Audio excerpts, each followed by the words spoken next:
오늘의 저 주제들은 오늘에 등장할 분들도 이제 내년 봄에 대박이 될지 쪽박이 될지 잘 모르는 분들이 많이 뭐 정치인들이 그렇죠. 뭐 선거에서 당선되면 대박, 떨어지면 쪽박이니까. 일단 오늘은 이 얘기부터 좀 해보죠.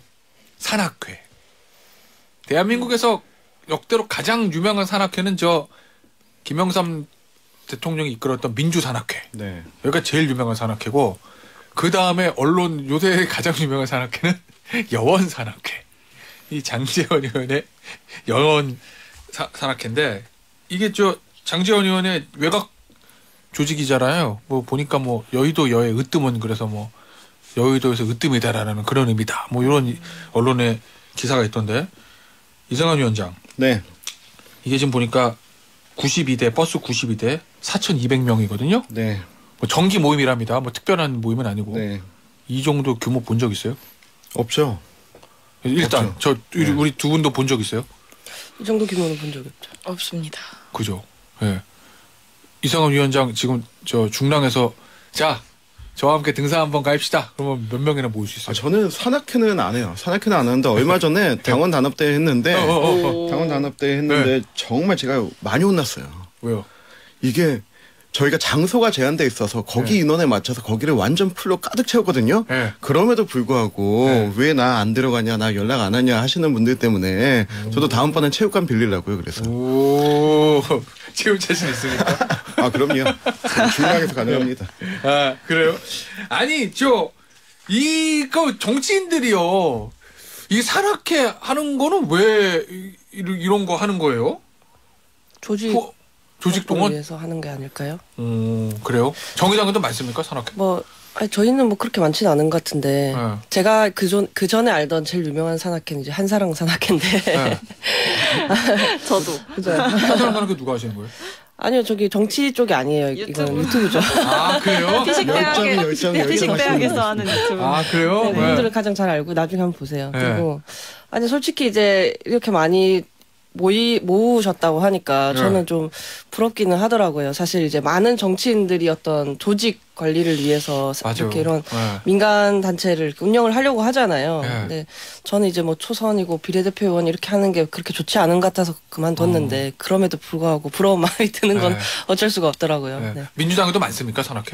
저희도 많이 있는 것 같아요. 조직별로 여러 모임이 있긴 한데 오래 정치하신 분들은 좀 있는 것 같긴 좀 해. 기본적인 모임이기도 네. 하고 심지어 이제 지역에서 관리하는 것뿐만 아니라 어떤 중진 의원님들은 기자들이랑 이렇게 산을 다니시기도 하고 그러니까 굉장히 네. 등산이라는 것 자체를 좋아하는 분도 있지만 네. 어쨌든 등산이라는 과정이 되게 고되잖아요. 네. 근데 그 고된 과정을 여러 명이서 같이 하고 나면 거기서 생기는 결속력은 좀 무시를 못한다고 하더라고요. 또 오랜 시간 같이 있고. 그렇죠. 네. 오랜 시간 같이 있고 또 합법적으로 뭔가 회비라든지 이런 걸 걷어서 운영하게 된다면 또 충분히 가능하니까 그러니까 좀 지속 가능한 시스템이면서 동시에 합법적으로 할 수 있는 조직 동원의 수단 중에 하나가 산악회인 것 같습니다. 하긴 어디 가서 대규모로 식사하고 이런 거보다 돈도 덜 들고 그렇죠. 오랜 시간 있을 수 있고 그래서 산악회들을 많이 하는 것 같은데 보니까 오래 정치하신 지역에서 몇 선 하신 의원들은 여야를 막론하고 다 이런 전 후원 조직 외곽 조직들은 좀 가지고 계신 것 같더라고요. 그만큼 이런 당원 당연은 다 있지만 지역위원 다 있고 이런 조직 없으면 선거 치르기 쉽지 않습니까? 그럼요. 근데 산악회 문화도 많이 바뀌었어요. 산악회가 YS가 82년도에 1차 가택연금 냈을 때 그때 이제 민주산악회가 처음 만들어졌는데 그때 산악회가 왜 만들어졌냐면 군부 정권에서 하도 감시하고 못 모이게 하고 하니까 우리 산에 가서 얘기하자라고 해서 산에 가는 걸 못하게 하진 않을 거니까. 그리고 산에 가서 얘기하자. 그리고 이거는 다 미리 동원된 인원들이고 확인된 인원들이니까 국정원이든 경찰이든 누가 쫓아오면은 당신 누구야 할 수 있고 산 정상에 가서 조용히 얘기하던 거기서 이제 민주화 의지를 불태우던 건데 근데 요즘 들어서 산악회는 많이 달라졌어요. 예전에는 그 정치 문화가 광장 문화였고 카페 문화였잖아요. 카페에 이렇게 글 올리면은 거기에 댓글 달고 그 카페에 모여서 하는 SNS 문화였는데 요즘은 다 개인 SNS 공간으로 넘어왔잖아요. 그런 것처럼 산악회도 예전에야 정말로 버스 동원해서 단체로 갈 때 이때 한번 산 가보지 이런 거였는데 지금 갈 데가 너무 많아요. 너무 많아서 그런 부분 많이 변했고 그런데 저는 장제원 의원님 이렇게 동원하신 거 보고 느낀 게 뭐냐면 이 정도면 국회의원 말고 더 큰 꿈 꾸셔도 되겠다. 뭐요? 대통령 선출직으로 할 수 있는 그럼 저 시장이라든지 부산시장이나 대통령인데 시장이라든지 뭐 더 큰 꿈을 꾸셔도 되겠다 이런 생각이 들었어요. 또 부산 지금 메가시티 한다고 하지 않습니까? 뭐 그런 부분들에 대해서 이 정도면은 더 큰 꿈을 꾸셔도 된다라는 생각이 들었습니다. 자, 그래서 그러면 이승환 위원장이 하고 싶은 얘기는 더 큰 꿈을 꾸셔야죠. 그러니 내년 총선 나오지 마세요. 이겁니까? 더 큰 꿈을 꾸시기 위해서는 내년도 배지 한번 더 다셔야죠. 이겁니까? 우리 조금 전에 오프닝 곡 시작한 전국도 이렇게 빌보드 나가기 위해서 국내 활동 좀 접지 않았습니까? 그러면 내년 총선 나오지 마라? 그렇게만 말씀드리겠습니다. 그리고 정치는요, 의사가 명확해야 돼요. 내년 더 큰 꿈을 위해서 내년 총선 나오지 마라. 뭐 본인 결단하시겠죠. 그리고 산악회 이름이 여원 산악회 아닙니까? 우리 장재원 의원님 여의도 중고등학교 나오셨어요. 그렇죠. 여의도에서도 진짜 여의도의 원이 되실 수도 있습니다. 국회의장 그러면 내년 총선 나오지 마라? 아니면 나와라? 나오지 말라는 것 같은데요, 이 정도면. 더 고마워. 거의 뭐 볼드모트도 아니고 이름을 입에 나오지 말아라는 취지. 자, 그러면 유호정 의원 봤을 때는 이 장지원 의원이 이걸로 되게 올렸잖아요. 정치를 오래 한 사람이기 때문에 이걸 올렸을 때 어떤 반응이 올 거라고 예상했을 거라고요. 그렇죠. 당연히 의도하고 사진 올리셨겠죠. 그 무슨 의도냐는 거예요. 근데 장재원 의원님이 뭐 알량한 정치 생명 연장하러 서울 안 간다라고 하셨다는데 저는 그게 좀 핵심인 것 같아요. 지금 사진만 봐도 상대적으로 이제 부산보다 서울이 훨씬 유리한데 왜 서울로 가는 게 정치 생명 연장이 되는 거지? 그럼 이제 누군가가 이제 서울로 안 올라오면은 뭐 정치 생명을 끊겠다고 했나? 그래서 이제 아마 그 높은 곳에 메시지를 주는 게 아닌가 싶어요. 높은 거 누구요? 누구? 뭐 저기 높은데 어디 계시겠죠? 그래서 누구요? 이제 서울에 또 같이 계시겠죠. 그래서 그래요? 이제 나는 수도권 험지 출마할 생각 없다. 부산 사상에 다른 새랑 꽂을 생각하지 마라. 그러면은 나 무소속 출마한다. 무소속 출마해도 내가 이긴다. 봐라 이 4,000명을.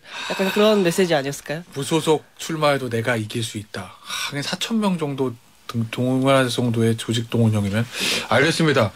박성민 최고는 어떻게 봐요? 이 장지원 의원의 이 사진에 담긴 의도. 이건 이제 장재원 의원의 선전포고죠. 선전포고. 그러니까 나를 저는 대통령을 향해서라고 보는데. 대통령을 향해서. 네, 용산을 향해서 그리고 당을 향해서 그런 이야기들을 윤핵관의 반란인가요, 그럼? 하고 있다고 봅니다. 근데 뭐 윤핵관의 구조를 제가 이제는 정확하게 모르겠는 게.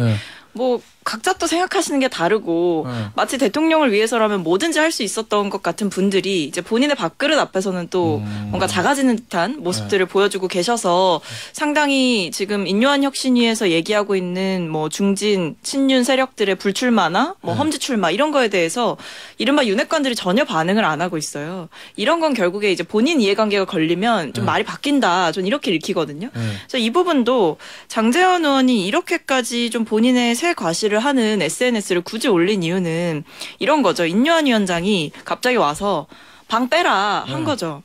그랬더니 아닌데 여기 내 집인데? 라고 한 거예요. 그러니까 여긴 내 집이고 내 지역이고 내가 지금껏 관리해온 인원이 이만큼이니 날 쫓아내봤자 나를 대체할 사람은 찾을 수 없을 것이다. 어찌됐든 나의 도움을 받아야 된다. 이런 여러 가지 의미가 내포된 굉장히 정치적인 의도가 담긴 사진이라고 전 봤습니다. 그 이승환 위원장. 네. 묻지 마요. 내가 곤란한 질문 할까 봐 그런 거야. 미소로 넘어가는 작전. 왜 나를 힘들게 하세요, 이거? 저기 박성훈 최고가 그 얘기 했잖아요. 대통령을 하나 선전포고라고. 그럼 이 얘기의 기저에는 인요한 혁신위원장의 저 불출마하세요. 수도권 나가세요. 여기에 용산의 의중이 있다. 뭐 요런 걸 깔고 있는 거잖아요. 그죠?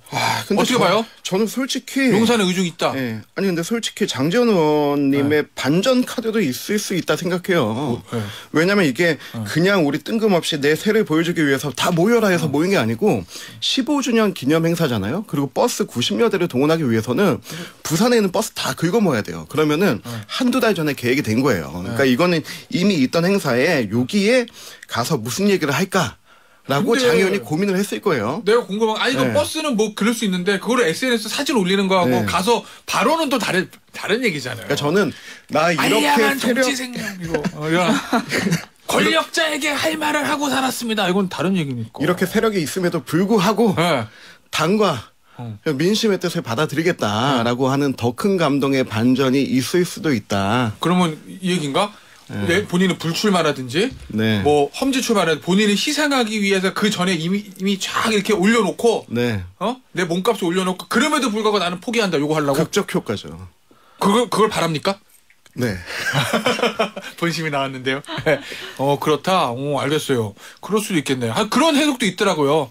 버티는 선정포고 전쟁 선포다는 얘기도 있고 최대한 이제 올려놓고 그 다음에 본인이 희생을 얘기하기 위한 이제 사전 포석이다. 이런 두 가지 해석이 있던데 류호정 의원 앞서 제가 이승환 위원장에 잠깐 던졌던 질문. 이뇨한 위원장의 이런 강공에 뒤에 용산의 의중이 실려있다고 보십니까? 아니면은 일종의 이심전심 뭐 혹자는 차도살인 얘기도 하던데 뭐 그런 게 있다고 보세요? 아니면 이뇨한 위원장의 독자 플레이라고 보세요? 뭐 저는 용산과 소통이 전혀 없이 이런 일을 할 수 있을 것 같다고는 생각하지 않거든요. 네. 그리고 어찌됐든 좀 혁신하는 모습을 보여줘야 하기 때문에 중진 의원들을 대상으로 해서 어떤 권력의 교체를 보여주는 게 혁신위 입장에서도 뭐 나쁘지 않다라고 생각을 했을 거고, 그리고 대통령실이라는 뭐 어떤 그 뒤에서는 그 자리에, 그러니까 그 중진 의원들이 나간 자리에 좀 더 그 본인의 어떤 좀 더 친한 그런 계열의 분들을 또 공천하는 것이 나중에 추후에 봤을 때 비워야 채운다. 그러니까 지금 일단은 비우는 것까지는 네. 모두에게 좋은 거죠. 그분들 빼고는. 비워지는 사람 빼놓고는 네, 모두에게 좀 좋아 보이는 상황이니까 네. 아마 뭐 단독으로 만약 뭐 혁신위원장이 한다 하더라도 눈 감지 않을까 싶습니다. 아 그래요. 일종의 이심전심인 거네 그거는. 그런데 네. 이제 채울 때는 네. 문제가 되겠죠. 채울 때 이제 뭐 친윤 1색이다, 뭐 검사 1색이다. 그러면 이제 저게 무슨 혁신이냐 하는 얘기가 나오겠죠. 그건 나중에 일이잖아요. 나중에 일단은 비우고 보자. 네, 일단 비우는 건 같이 비우는 거죠. 박성민 최고 보시기에는 이 지금 혁신이 이뇨한 위원장과 이뇨한 위원장 대 김기현 대표, 장지현 의원의 요 구도 이거를 바라보는 용산의 속내나 시각은 어떨 것 같아요? 용산은 웃고 있을 것 같은데요. 이제 본인들이 하기 힘든 거를 어떻게 보면 인요한 위원장이라는 외부인이 갑자기 들어옴으로써 해주고 있는 거잖아요. 그래서 지금 뭐 당 지도부랑은 전혀 교감이 안 된다라고 많은 그 당의 지도부 분들이 얘기를 하시던데 혁신이랑 지도부랑 그렇죠. 혁신이랑 뭐 김기현 지도부랑 상의하면서 가고 있는 그림은 아닌 것 같다. 그러니까 김기현 대표도 그렇게까지 불편해하시는 거겠죠. 어제 구미에서 보면 되게 불편하는 것 같긴 일단 하더라고요. 표정에서도 티가 나고 말투에서 티가 나는 걸 보면 뭐 지도부랑 이렇게 상의하는 상황은 아니다. 그렇다고 한다면 인요한 위원장이 용산이랑 소통하고 있을 가능성은 충분히 있다. 저는 이렇게 추정을 하는 게 결국에 믿는 구석이 있으니까 또 이렇게 지를 수 있는 거 아니겠습니까? 그리고 결정적으로 이 인요한 위원장이 원래는 서대문갑 출마설이 있었잖아요. 있었죠. 그리고 심지어 이제 혁신위의 많은 멤버들도 총선을 준비하고 있는 사람들도 있잖아요. 거기 뭐 현역 의원이나 현역 담당 위원장 그렇잖아요. 그렇기 때문에 이분들이 절대 본인들이 엄청난 손해를 봐가면서까지 이런 일들을 저지르겠냐. 뭔가 믿는 구석이 있으니까 이 정도를 지를 수 있는 거 아니냐. 이런 생각도 들어서 용산과의 소통은 충분히 가능성이 있어 보입니다. 용산 출신 이승환 위원장. 네. 어떻게 봅니까? 소통 가능성이 이심전심. 더 나가면 차도살인 뭐 이런 거. 아니 근데 사실 인요한 혁신위에서 지금 내놓는 혁신안들이 새로운 게 하나도 없어요.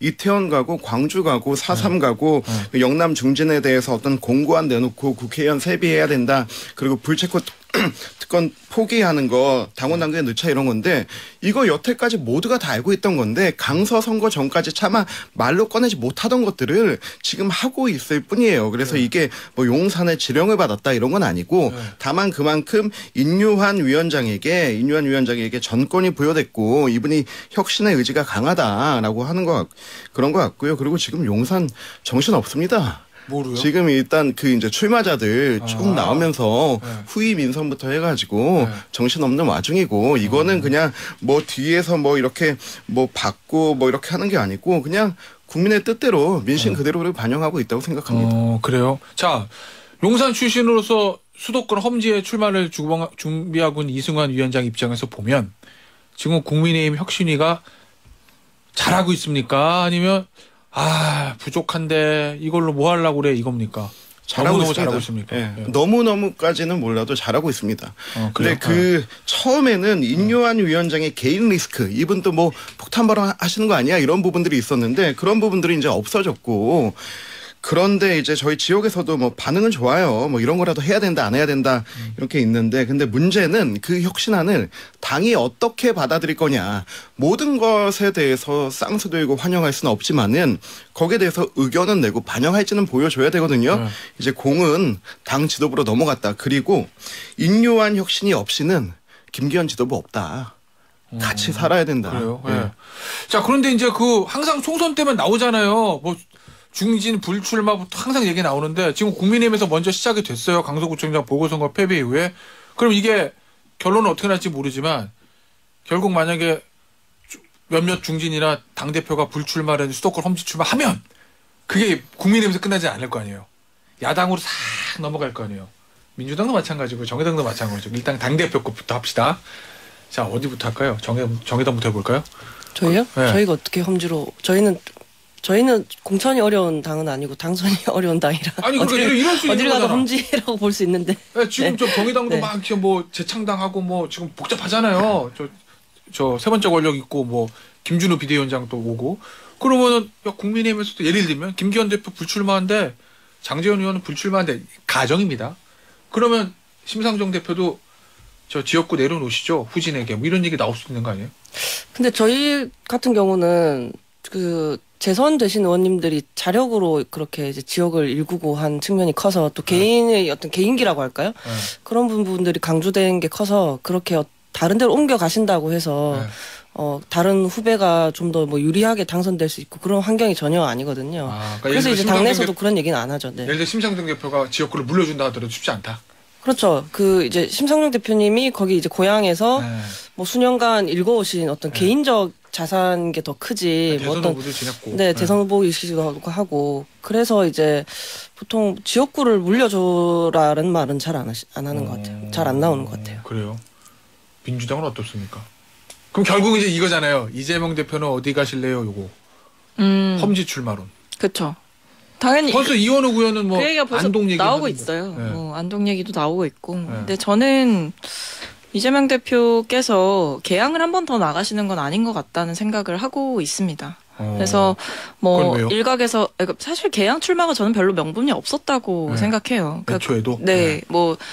어떻게 보면 이제 성남시장으로서 일어났던 정치적인 자산이 굉장히 컸고 그리고 경기도지사를 역임하면서 그러니까 그 경기도 생활권에서 기여하셨던 바가 큰 정치인이신데 갑자기 인천으로 간다는 거 뭐 예를 들면 종로 이런 데도 아니고 어떻게 보면 인천으로 가서 마치 그게 서울시장 후보와 이제 트레이드 되는 느낌으로 공천이 됐던 거는 굉장히 국민들 보기에 좀 이해가 안 되는 공천이었을 거다. 저는 그렇게 생각했고 그때도 그래서 굉장히 비판을 했습니다. 대표를 하시거나 의원을 하시거나 둘 중에 하나만 해라. 뭐 이렇게 생각을 했는데 어쨌든 이제 다음 총선을 생각하신다면 저는 과거에 그 명분 없는 개항 출마는 좀 이제 청산할 때가 된 것이고 이제 다음 출마는 험지로 가시거나 불출마를 하시고 전국 선거를 적극적으로 지휘하시거나 이 둘 중에 하나 해야 되지 않나 싶습니다. 불출마 또는 다른 곳은 어디가 있을까요? 분당갑. 얘기한 줄 알았어 내가. 근데 사실 그건 오히려 이제 이재명 대표 입장에서는 더 이상 매력적인 선지는 아니고요. 왜냐하면 이제 안철수 의원이라던가 이런 이제 국민의힘의 상대 쪽이 누군지도 굉장히 중요하잖아요. 근데 안철수 의원과 이재명 대표의 그림이 딱히 그렇게 이재명 대표 입장에서는 굳이 그 선택을 할 이유는 없다라고 보고. 저는 왜 빼시는 거예요? 열심히 하고 계시니까. 네, 어쨌든 그렇다고 보고 그래서. 저는 뭐 안동 얘기가 나오는 건 그만큼 험지고 또 고향이기도 하니까 얘가 나오는 거라고 보는데 그 외에도 사실 뭐 또 종로가 될 수 있는 거고. 네. 여러 가지 선지는 다 열어놓을 수 있지만 굳이 지역구를 선택한다면 상징적인 곳을 선택하는 것이 맞다. 험지든 정치적인 의미가 있는 곳이든 둘 중에 하나는 해야 되지 않겠나 싶습니다. 아니 종로 하니까 지금 뭐 이제 최재형 의원이 지금 종로 저 지역 의원인데 얼마 전에 그 얘기 있었잖아요. 한동훈 장관의 종로 출마설을 당에서 뭐 생각하고 있다. 만약에 종로에 민주당의 이재명, 국민의힘의 한동훈. 그럼 어쨌든 지금 여론조사로 보면 차기 대권주자 1등, 2등이거든요. 야, 그러면 어마어마한 큰 판이 벌어지는 건데. 꿀잼이죠. 네, 이 판이 짜여질 가능성도 있다고 봐요. 유호정 의원? 현실적으로. 아니면 그냥 호사가들의 정치적 상상력이에요? 아니면 실제로 이렇게 될 수도 있을 것 같아요, 그 판. 근데 저는 이재명 대표가 큰 결단을 내릴 수 있을지 사실 잘 모르겠어요. 이전부터 이제 뭐 인천으로 가신 것도 그렇고 계속해서 좀 조심스럽게 행동을 하고 계시잖아요. 어떻게 보면 일신의 안전이 좀 더 우선시되는 듯한 모습들이어서 과연 뭐 어떤 험지 출마라든지 아니면 뭐 정치적으로 이렇게 뭐 보여줄 수 있는 곳에 다시 가실까? 저는 이번 총선 때 그런 선택을 하실지 잘 모르겠어요. 모든 리스크가 해소된 뒤에라야 뭐 다시 한번 이렇게 날아오르겠다면서 하실지는 몰라도 이제 그 이전에 어떤 큰 결단을 내리던 이미지는 제가 보기엔 많이 죽은 것 같아요. 그 얘기는 아직까지 저 재판을 받고 있는 상황에서 승부를 걸지 못할 거다. 정치적인 개항에서 그렇죠. 배지 다는 걸 우선시할 거다 이 얘기입니까? 그렇죠. 많이 위축된 선택을 더 할 것으로 저는 보입니다. 그렇게 큰 기대가 이렇게 주어져 있는 것 같지는 않아요. 네, 사실 저는 오히려 이렇게 좀 상황이 힘들고 본인이 위축될수록 더 큰 좀 과감한 선택을 해야 그 위기가 반전되는 거지. 뭐 이 리스크 안에서 이것저것 계산해서 뭔가 한다고 했을 때 이미 그 선택의 의미는 되게 작아지는 거라고 생각하거든요. 그래서 이재명 대표께서 제일 깔끔한 거는 전 다음 총선에 불출마 선언을 하고 본인도 사실 대권으로 가려면 다음 총선 이겨야 되는 거거든요. 그렇죠. 그렇다고 한다면 지역선거에 매여있을 시간보다 전국선거를 진두지휘하겠다라는 의지를 불출마 선언으로서 피력하시는 것이 대표로서의 리더십을 가져가는 더 나은 방향이지 않나 싶긴 합니다.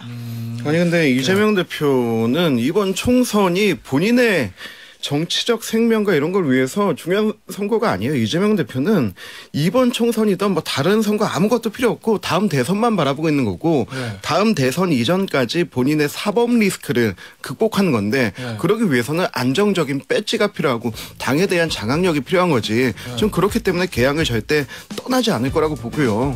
저는 이렇게 보면은 정치가 좀 멋있으려면 낭만이 있어야 되는데 거기까지 그 낭만은 저 광고 듣고 우리 찾아보자고요. 뭐가 낭만인지.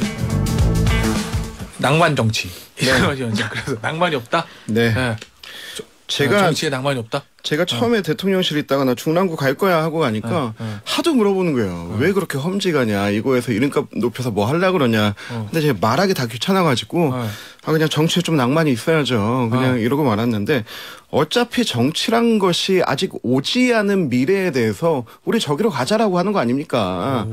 이상을 추구하는 거 아닙니까? 그러면은 너무 현실에만 매몰되면 안 되네. 현실에서 이거 주워 먹을 수 있고 이거 당선될 수 있다 하더라도 그 다음 단계를 보는 좀 돈키호테 같은 사람들이 있어야 되는데 이재명 대표도 절대 그러지 않을 것 같고 우리 당도 뭐 혁신안이 이제 12월 달까지 인유한 위원장이 좀 남겨주긴 했지만은 좀 예전에 노무현 같은 낭만, 좀 이런 낭만이 좀 있었으면 해요. 내가 이게 사지일지라도 미래를 바라보고 도전하는 그런 자세. 네. 야, 유호정 의원이 급격하게 고개를 끄덕끄덕하면 이승원 위원장 얘기하는데 막 쳐다보면서 고개를 끄덕끄덕하고 있는데 그건 왜 그렇습니까? 사람이 좀 새로 보였습니다.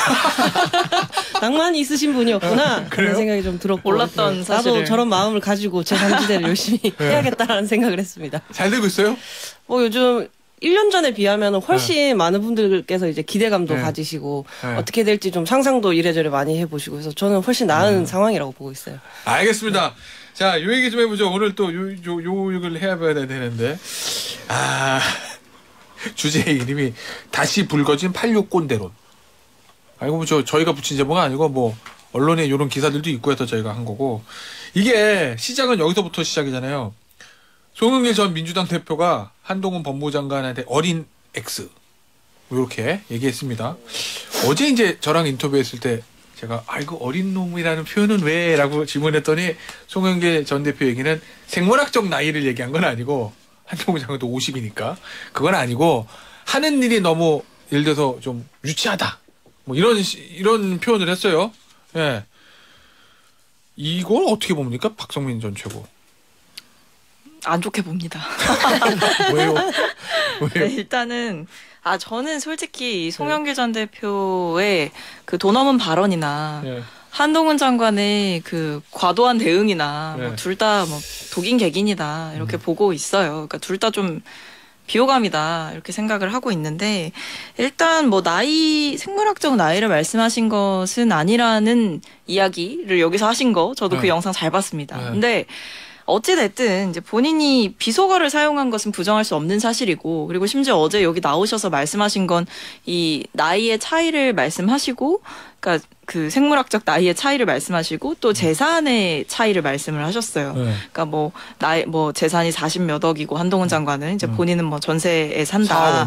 뭐 한동훈 장관 타워팰리스에 살고 이제 본인은 전세에 산다. 이런 말씀을 강조를 하셨는데 사실 저는 그런 말들, 그런 비판들은 지금 불필요하다라고 생각을 해요. 메시지도 잘못됐다고 생각을 하고 뭐 비판은 자유입니다만 이제 본인이 갖고 있는 본인이 쌓아오신 그 정치적인 입지가 있는 만큼 발언에 좀 더 신중하셨으면 좋았겠다. 그리고 한동훈 장관을 비판한다고 하더라도 뭔가 이제 좀 과격한 언행보다는 좀 정책 같은 걸 또 지적할 수도 있고 법무부의 운행 방식 이런 것들을 얘기할 수도 있는 거잖아요. 운영 방식에 대해서.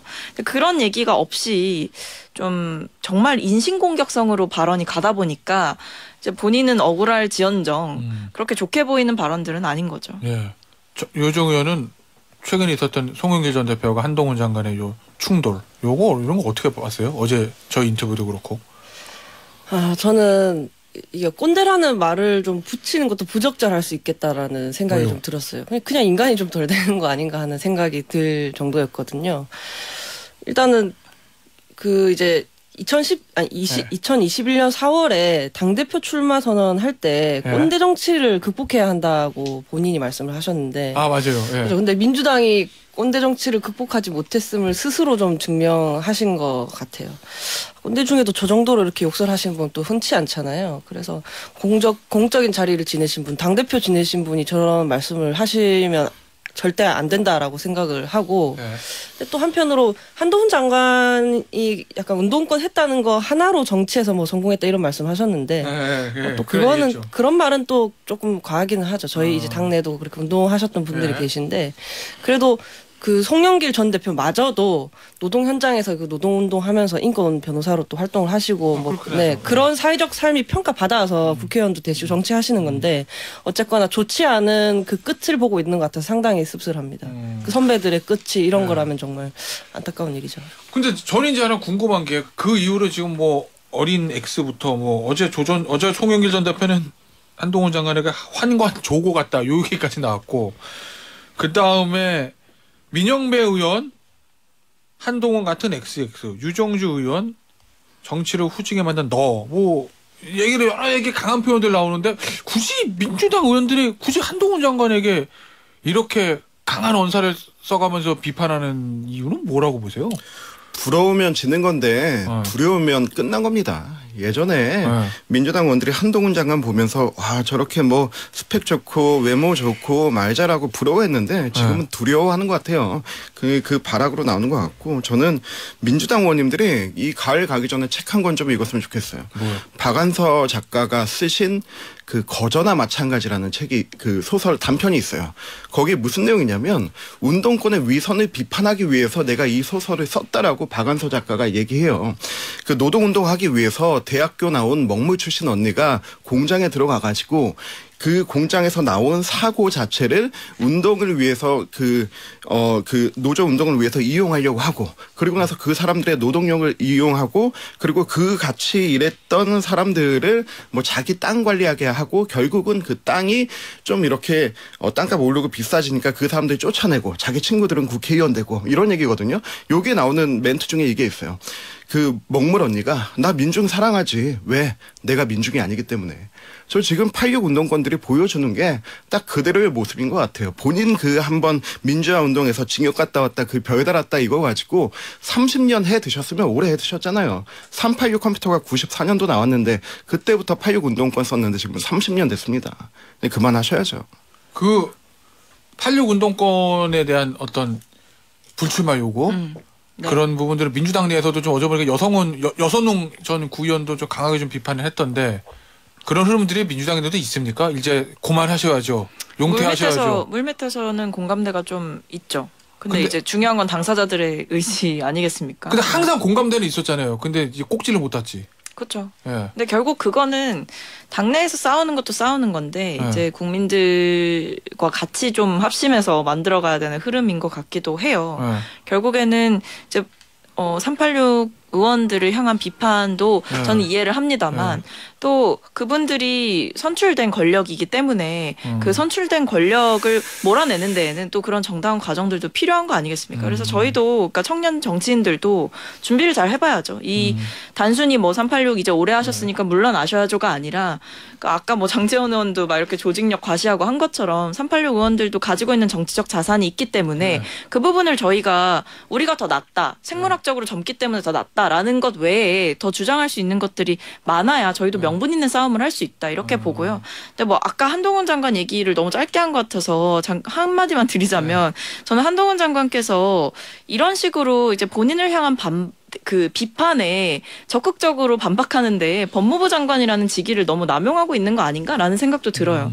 국무위원으로서 뭔가 대응을 하실 때에는 정치적으로 중립을 지켜야 되는 것도 있는 거고 또 지금 한동훈 장관이 사실 국회에 와서 국회 스태핑을 하는 과정들을 보면 민주당 의원들을 향한 굉장히 도 넘은 조롱도 많이 하시잖아요. 그런 거에 있어서는 좀 책임을 지실 필요가 있다. 정말 그렇게 정치를 하고 싶으시면 빨리 좀 사표 내고 나오셨으면 좋겠다. 이런 말씀 드립니다. 알겠습니다. 류호정 의원 할 얘기 있죠. 민주당 분들이 한동훈 장관이 싫기는 정말 싫은가 봐요. 근데 이제 그럼에도 불구하고 민주화 운동 하셨던 우리 선배들이 많은 걸 이제 우리에게 좀 물려주시긴 했지만 그럼에도 불구하고 이제 이런 반독재 민주화 세계관은 역사 속으로 사라져야 될 것 같아요. 지금의 풍경들을 보면 더 그런 생각이 좀 들고요. 그러니까 반독재 민주화 세계관에 의하면은 지금 우리나라는 독재 국가라서 아직도 민주화가 필요한 거잖아요. 그러면 우리는 민주주의를 위해 싸우는 전사들이기 때문에 때때로 과격해져도 괜찮은 거고. 그래서 이제 추진하던 검찰 개혁이 잘 안 됐더니 이제는 검찰 독재라는 거고.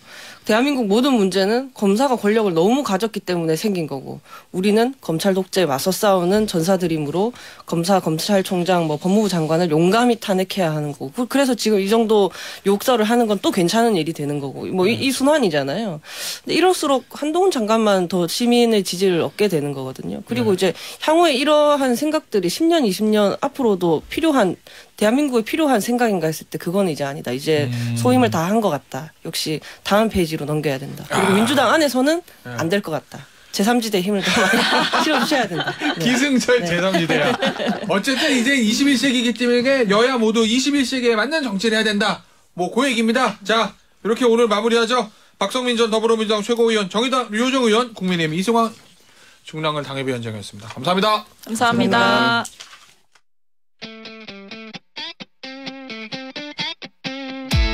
여러분은 지금 균형 잡힌 시사 김태현의 정치쇼를 듣고 계십니다.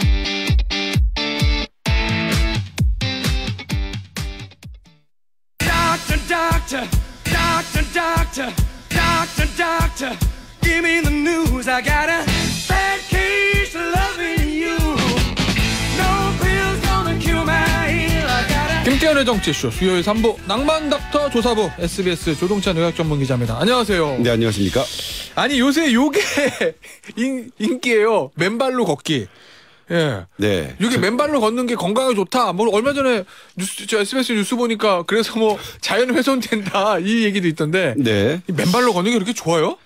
네, 제가 오늘 본 기사 중에서 네. 최근에 본 기사 중에서 네. 걷기 열풍 대한민국을 휘감다. 네. 아, 정말 이건 것 같습니다. 걷기 열풍이 지금 네. 대한민국 휘감고 있습니다. 서초구는 뭐 반포 근린공원 반포천 그다음에 경부 고속도로 인근에 마중길 네 곳이나 만들고요. 송파구도 이미 2개가 있는데 새롭게 4개를 더 만들고 있고요. 구로구 뭐 강북구 그다음에 지방 춘천시 청주시 그리고 강릉의 송정해변 제가 정말 좋아하는 건데 여기도 네. 최근에 맨발로 걷는 길이 조성됐고요. 이렇게 각 지자체가 서울을 중심으로 뭐 지방 곳곳에까지 맨발 걷기가 열풍입니다. 만들고 있습니다. 네. 그런데 이 반대장도 있어요. 지금 서울 보라매 공원 저희 SBS가 보도를 해주신 노유준 기자가 네.